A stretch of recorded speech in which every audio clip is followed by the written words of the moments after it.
નમસ્કાર, આપ જોઈ રહ્યા છો જેકેએસની ગુજરાતી વાત કરતો જસદણના આટકોટમાં ભારે પવન સાથે વરસાદથી નુકસાન થયું હતું। આટકોટમાં બપોરે વાતાવરણમાં પલટો આવ્યો હતો। ભારે પવનથી ઝાડ તૂટી પડ્યા હતા, થાંભલાઓ પણ પડ્યા હતા, તેમજ હાઈવે પર મોટા હોર્ડિંગો જમીનદોસ્ત થયા હતા। ખેડૂતોને ભારે નુકસાની થઈ હતી। તલ, બાજરો, જુવારને પણ નુકસાન થયું હતું। મિની વાવાઝોડું ફૂંકાયું હતું। ભારે પવન સાથે ધોધમાર વરસાદ તૂટી પડ્યો હતો।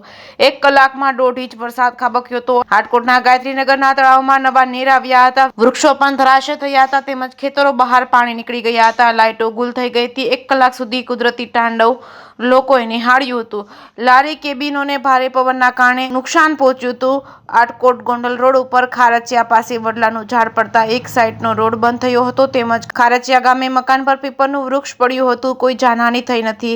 વિનનગરના બળધોઈ, ખારચિયા, આટકોટ, વિનનગર, બળધોઈ, ખારચિયા, આટકોટ, જીવાપર, પાંચવડા સહિતના વિસ્તારોમાં વરસાદ ખાબક્યો હતો। જેકેએસ ન્યૂઝ ગુજરાતી સાથે કરશન બામટા, આટકોટ।